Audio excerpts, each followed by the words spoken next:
Nouvelle rubrique, mais c'est un visage familier pour vous, chers téléspectateurs, qui nous a rejoint sur ce plateau. Delali, bonsoir. Bonsoir Kimi, bonsoir docteur, bonsoir Sophie. Hello. Bonsoir Delali. Alors, tous parents, c'est votre nouvelle rubrique, parents, futurs parents, cette rubrique c'est la vôtre.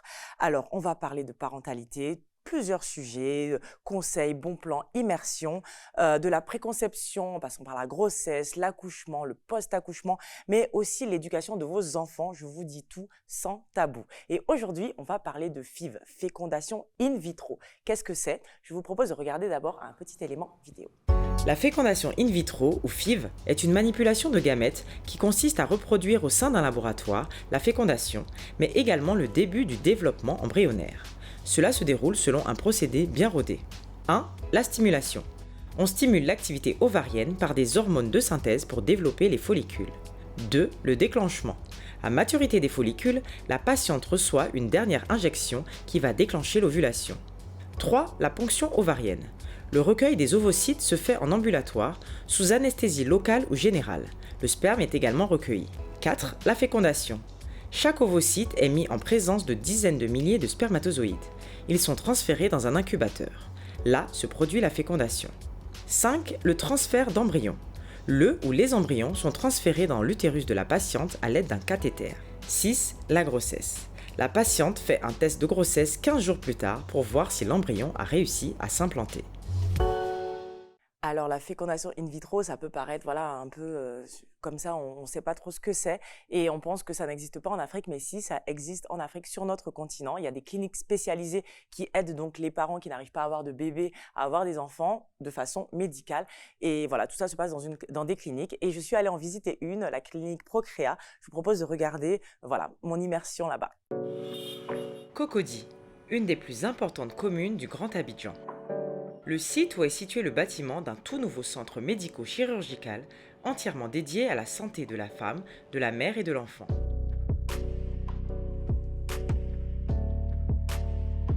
Un lieu fréquenté par ceux qui aspirent à devenir parents grâce au progrès de l'assistance médicale à la procréation. 7200 m² répartis en 4 pôles dans ce centre conçu pour aider les couples qui n'arrivent pas à procréer naturellement. Bonjour. Bonjour madame, bienvenue à la clinique Procréa. Bonjour. Dans cet établissement flambant neuf, un plateau technique de dernière génération, avec un service d'urgence, 2 blocs opératoires, une salle de naissance comprenant des couveuses et des berceaux.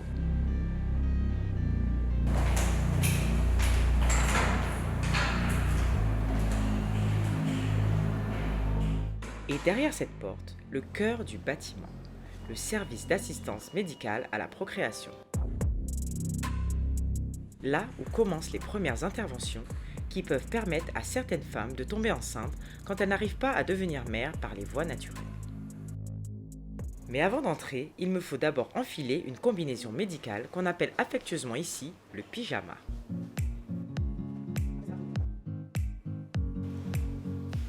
Direction le bloc opératoire. J'y ai rendez-vous avec le docteur Clément Oussou, déjà installé dans la salle et qui va procéder à une ponction, c'est-à-dire recueillir les ovocytes dans l'utérus d'une patiente pour ensuite les faire féconder dans le laboratoire par des spermatozoïdes. Là, on doit recueillir tous les ovocytes pour pouvoir les inséminer avec le sperme du mari. D'accord, ok. Voilà. Donc là, je vais commencer. Ok. C'est sous écho. Elle est sous. Là, sur l'écran, je vois le follicule. Oui. Vous voyez comment le follicule s'affaisse. Oui, ça fait ça. Voilà, totalement. Voilà. D'accord. Oui, je vois. Ouais. Voilà. Dis donc. Voilà. Et tac, c'est fini. Et là, vous ponctionnez. Je ponctionne exactement. Ah, et ben. Le technicien va commencer à rechercher les ovocytes de la femme. La durée de la ponction dépend du nombre d'ovocytes contenus dans les ovaires. Là, on va mettre plus de temps parce qu'il y a beaucoup d'ovocytes à récupérer. En fait, vous vous donnez un maximum de chance, c'est pour ça que vous prenez vraiment tous les ovocytes. Exactement, oui. Après la ponction des ovocytes, je suis autorisée à assister exceptionnellement à une opération délicate. On l'appelle ICSI, traduisez par là injection intracytoplasmique. Une technique qui permet d'injecter directement dans l'ovocyte un spermatozoïde robuste et très mobile. Si cette opération réussit, la fécondation se poursuivra Un ou plusieurs embryons vont en naître et ils seront réimplantés dans l'utérus de la femme et déboucher, si tout va bien, sur une grossesse. Après le laboratoire, j'ai rendez-vous maintenant dans le bureau de la directrice de la clinique, celle qui a décidé de fonder cet établissement pour venir en aide aux couples en quête de bébé. Elle me reçoit avec le docteur Ossou pour évoquer ce qui l'a motivé à proposer cette offre d'assistante médicale à la procréation. Est-ce que vous recevez beaucoup de patients, parce qu'on sait que c'est un sujet un peu encore tabou en Afrique. Est-ce que de plus en plus vous voyez des patientes venir vers vous, demander ce processus procréation médicalement assistée? On reçoit effectivement des patientes de plusieurs canaux, donc de gynécologues. Donc, elles viennent voir le gynécologue pour demander une assistance médicale à la procréation ou demander simplement une consultation pour désir de maternité. L'infertilité, c'est un sujet qui est de santé publique. C'est-à-dire les femmes en souffrent et très peu vont s'ouvrir aux autres. Donc une fois qu'elles viennent chez nous, et là on comprend que c'est une souffrance pour elles d'abord. Une souffrance pour elles, une souffrance pour leur famille, et puis surtout pour le couple aussi. Donc du coup, une fois qu'elles ont le choix, elles viennent ici pour qu'on les aide. Une fois qu'elles ont été enceintes, en général, elles ne vont pas dire qu'elles ont eu ça par fécondation in vitro. Alors moi, ma dernière question, ce serait, qu'est-ce que vous conseillerez pour celles et ceux qui nous écoutent, ces couples qui sont en recherche d'enfants ou ceux qui découvrent que ça existe? Est-ce que vous aurez des conseils ou qu'est-ce que vous pourriez leur dire? Je peux leur conseiller de venir nous voir et de venir consulter. 1 an et demi, il n'y a pas de grossesse, il faut venir consulter, il ne faut pas traîner. Mais recourir à l'assistance médicale à la procréation peut parfois être un chemin éprouvant pour les couples, source de tension ou de stress.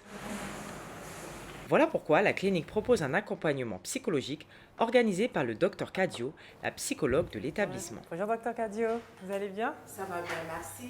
Écoutez, vous asseyez là ou... Voilà, alors on se met là, ça vous va? Alors, la première séance, on va dire, c'est une évaluation de l'état de la personne. Et puis, en fonction de ce qu'on va trouver, et là, on programme donc d'autres séances. Dans nos questions, quelquefois, c'est un problème qui vient montrer qu'il y a des problèmes même dans le couple. Quand elles arrivent, c'est vrai, elles-mêmes, elles se demandent, mais attends, qu'est-ce que je vais venir dire? Et puis, elles arrivent là, et de discussion en discussion et tout, avec quelquefois des tests, avec des petites questions pour amener la personne à faire face à sa demande et à faire face à son besoin. Et là, quelquefois, on découvre mais vraiment beaucoup de souffrance. Et c'est justement cette souffrance-là qu'on essaie donc, on va dire, permettre à la personne de continuer son processus, aussi simplement. L'accompagnement psychologique peut débloquer parfois, souvent, le fait de tomber enceinte. Parce qu'on dit souvent le stress, quand on est bloqué psychologiquement, ça peut empêcher une grossesse. Tu vois, il y a des couples qui sont venus, qui étaient dans le processus et après, qui ont pu avoir leur grossesse. Ce nouveau bâtiment date d'il y a quelques années, mais le centre existe depuis 2008. Il a déjà fait naître environ 1300 bébés et chaque année, il est sollicité par près de 500 couples.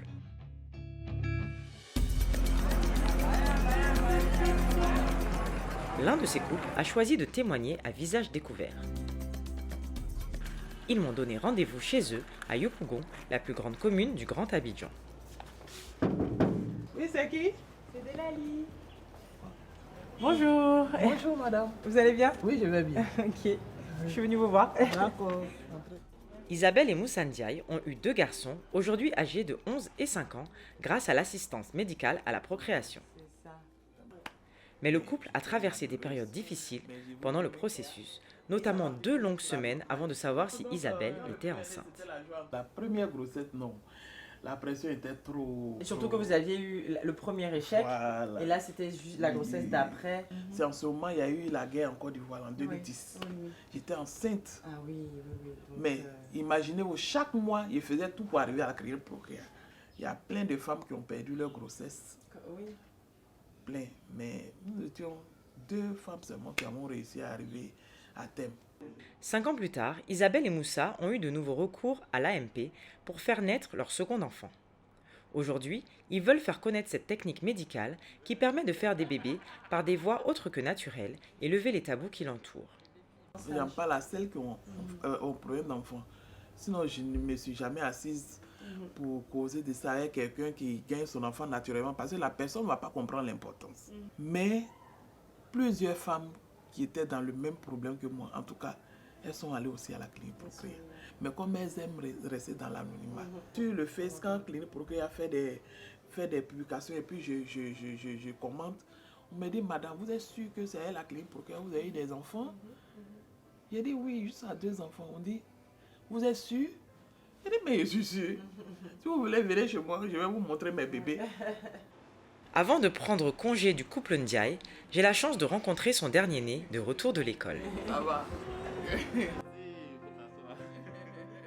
Pour les Ndiaye, le bonheur d'avoir une famille et de devenir parent est passé par cette technique de plus en plus utilisée sur le continent. C'est beau. C'est ça. C'était un reportage vraiment émouvant et je me tourne vers vous, Sophie, parce qu'on a parlé de ce moment où, à 19 ans, on vous dit « vous n'allez peut-être pas pouvoir avoir d'enfants ». Quelle est votre réaction quand vous regardez ça?